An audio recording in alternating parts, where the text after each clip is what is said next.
Thank you. Director Rodriguez, it's my understanding that there was a teleconference last week between the Refugee Asylum and International Operations Division and USCIS office personnel regarding refugee processing. And on that call, the Deputy Associate Director of RAIO, Jennifer Higgins, told the field office personnel that as refugee pools decrease in places from which we have resettled many refugees in recent years, like Malaysia and Nepal, our real focus is going to be in the Middle East, Jordan, Turkey, Iraq, Russia, Kenya. Is what Director Higgins said true, that in the next few years, essentially the bulk of refugees will be coming from places like Jordan, Turkey, and Iraq, places where we know security is of great concern? Chairman, I'm not going to be able to comment on internal deliberations, but let me answer the main question that you're asking. It is, in fact, that there are certain refugee streams that we've been seeing in recent years where basically they are drying up. I don't know that I would necessarily have used that phrase, but where the cases are essentially slowing down. At the same time, the Syrian example speaks for itself. You have 4 million applicants for refugee status in Jordan, Lebanon, in Turkey. They are coming from a country that is absolutely devastated, more than half of its population displaced. The President has been clear in his directive to us that we admit at least 10,000 people from Syria in this fiscal year, along with an overall target of 85,000. We've been very public about that, about those goals. So yes, we are perceiving that in certain places the refugee streams are drying up, where in fact they're increasing from other countries. And it doesn't concern you that there might be security issues in some parts of the world, that it is more difficult to vet the refugees? Oh, of course it concerns me, and that's why a big part of what I've dedicated myself to is to digging into our security vetting process, observing our officers in action, visiting them on site, which I've already done. I traveled to Turkey back in June. I've had engagements with my refugee officers, with my asylum officers as well, to assure myself that we are in fact deploying what we have described, and I now believe correctly, as an intensive, multi-layered process to ensure that refugees deserve the status. Let me interrupt, because I'm going to run out of time and we got votes on the floor.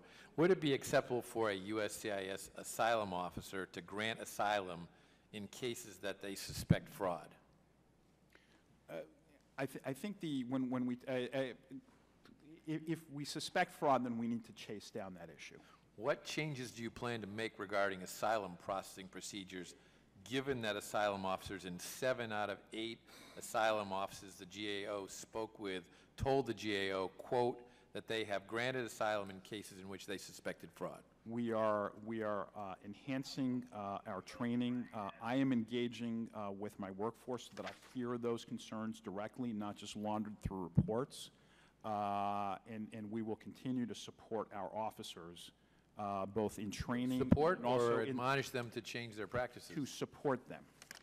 And to continue to approve cases where what I said, if they suspect fraud, then those issues should be chased down. In May of 2013, the USCIS issued a guidance memo regarding asylum applications filed by unaccompanied alien children. I have heard from several immigration judges that this memo is problematic. One of the end results is that an individual initially classified by DHS as a UAC can continue to benefit from the UAC status despite the fact that they actually live with their parents in the United States. How does it possibly make sense that an individual is classified as a UAC when the Department of Health and Human Services officials have released them into the care of a parent?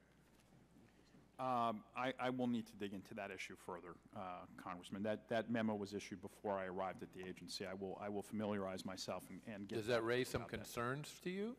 Again, I need to know the facts and circumstances related to that directive.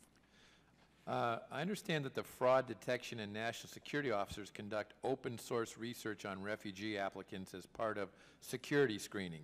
So they check to see if there is evidence that an event that the applicant claimed has occurred, as evidence in support of a refugee claim actually did occur. But isn't it true that with open source checking, an applicant could simply describe an event that he or she has heard about or has knowledge of, and that it really doesn't prove the individual was present at the event? I'm fairly confident that my fraud detection national security officers are looking at a whole lot more than open source information when they're checking claims by our applicants. Well, I wonder if you could give us a comprehensive description of what it does mean to use open source, number one, and number two, what in addition is done when open source, in some instances, seems to be the only thing they cite as the basis for approval of the claim. I mean, again, depending on the facts and circumstances, I could see where the open source does not raise the concerns that you're talking about. I also know, however, that our officers look to classified, confidential, secret sources as well as part of our vetting, as part of their evaluation of claims made by applicants, be it for refugee status or whatever other benefit lines we're talking about. Thank you. And Mr. Chairman, if I might ask, when do you think you could provide those answers to the committee? Within 2 weeks of today. All right. That'd be very good.